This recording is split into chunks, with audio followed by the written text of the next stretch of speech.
Okay, so the Google Pixel 10 is finally launched in India, and in 2025, if you notice, Google seems very serious about India. They have expanded their service center network, then they introduced the same day repair program, and here's the best one. They have launched Google Store online in India, and they have some crazy offers. Like if you see Google Pixel 10 with exchange offer and card discount, you can get it for below 50,000.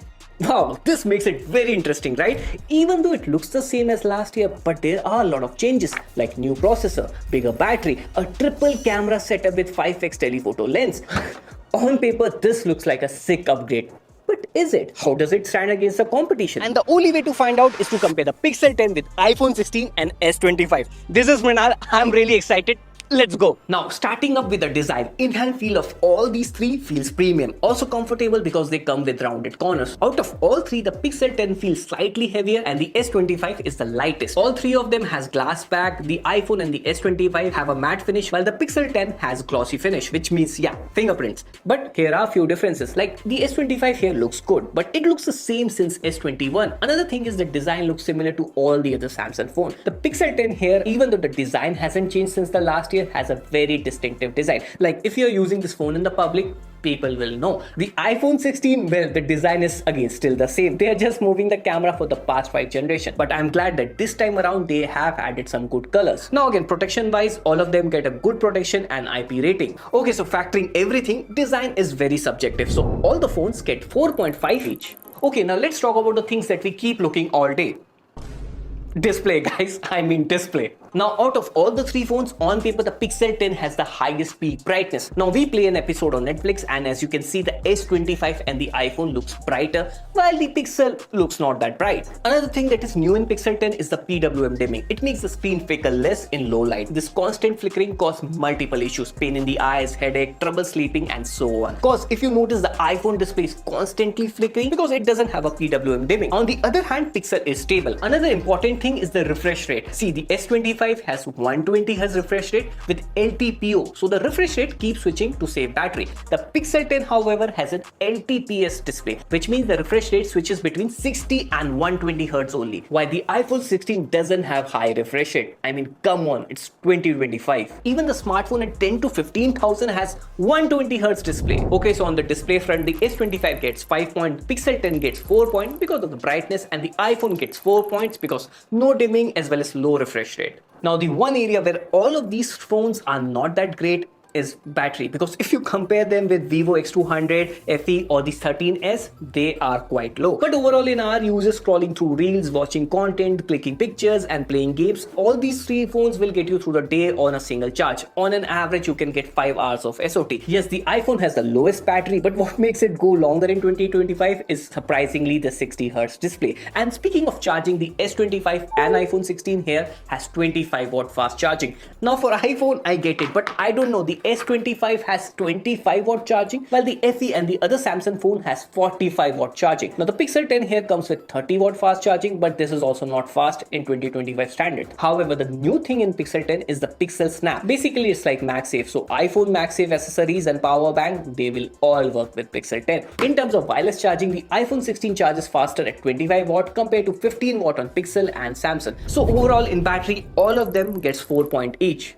Now coming to the part you guys have been waiting for. Yes, the cameras. Out of all these three phones, iPhone is the only one that has a main plus ultra wide camera. The S25 has 3x telephoto camera, whereas the Pixel 10 has 5x telephoto camera, and to accommodate that, they have to make the main camera sensor smaller. So the Pixel should lose, right? By the way, we took all the photo samples by ourselves because these days you can't rely on brand photo samples. If you know, you know. So the photos from the 1x main camera, they come out good from all three phones. The S25 boosted the greens, iPhone has a social media ready vibe, and the Pixel has the color and the light control close to real life. Next, we click pictures in 3x. By the way, the 3x photos from iPhone and Pixel, they are zoom in shot from the main camera because iPhone doesn't have telephoto and Pixel has 5x telephoto. In terms of zoom, the iPhone gets 10x, the Pixel goes to 20x, whereas the S25 can go up to 30x. So here's a photo in 1x, 3x, 5x 5x and 10x, the photos on S25 and Pixel look sharp. In 20x, the Pixel photo looks sharper here than S25, and in 30x, the S25 photo looks kind of like an oil painting. In ultrawide, the iPhone and the S25 has wider camera than Pixel.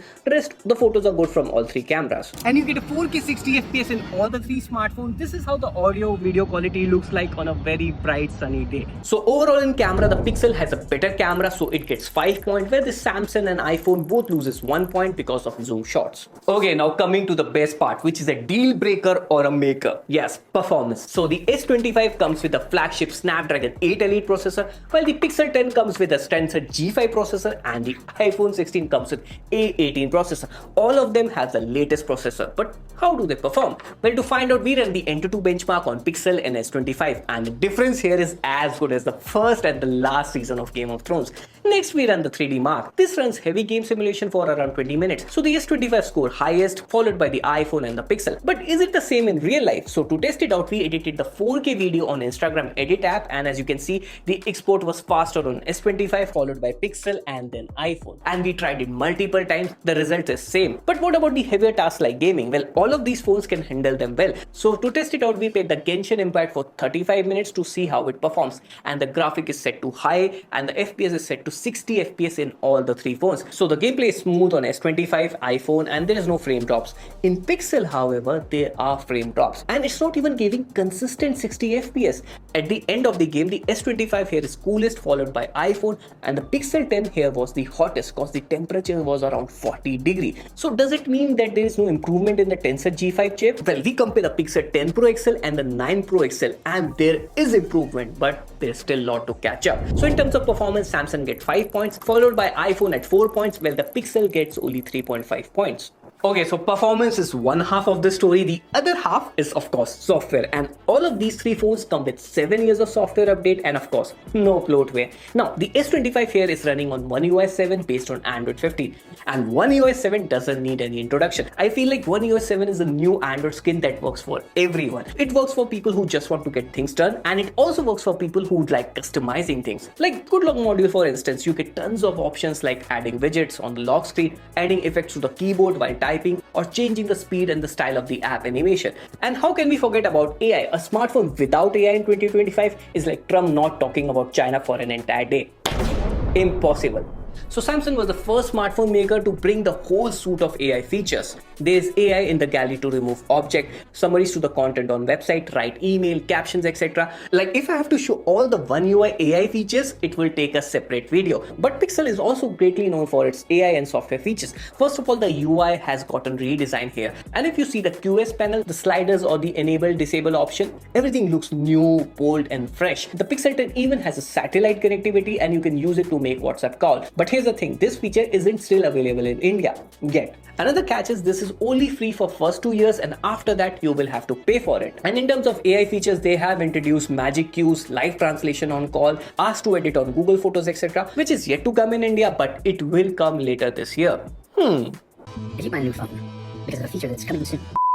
And out of all, the AI feature that actually works is the camera coach. It looks at the subject and then it uses AI to show you preview of multiple shots you can take. Select the shot and then it will guide you to take photos. Now coming to the people's favorite software, yes, iOS. Currently it is running on iOS 18.6.2. So now you can change the color of the icons or even record calls on iPhone, yes, without any gadgets or subscription. But if you want more advanced customization, then this shortcut app on iPhone is pretty underrated. I'm sure 90% of iPhone users in India are still not using it. Like, let me show you an example. Whenever I open Netflix, the screen brightness goes to 100% automatically. This is a basic shortcut, and like this you can find tons of advanced shortcut videos on YouTube. And what makes it even better is the ecosystem. Like if you're an iPhone and Mac user, damn, there is no going back. Seriously, I had to undo that in a hard way. Now all of this is fine, but the real deal is the Apple Intelligence, which was supposed to come on April this year in India, but there is no sign as of yet. So overall, in terms of software, the S25 gets 5 points, Pixel gets 4.5 points, and the iPhone only gets 3.5 points. Okay, so that brings us to the end of the comparison, and the winner is 3, 2, 1. Yes, the Samsung S25. Now the Pixel here has come second, and after hearing all those TSMC rumors, I was really excited. But the story is still the same. But Pixel has some feature which makes it an intelligent smartphone. I'm sure Pixel users can understand what I'm saying. And please don't compare it with Nothing Phone 3. nothing still has years to go. And well, iPhone, even though it came third, we all know it's gonna win the BBD sale. So if you have any queries, drop them in the comment section below and we will try to respond to all of them in the next 1 hour after that video goes live, of course. So this is Munna signing off. You are watching TechWiser and pew pew pew.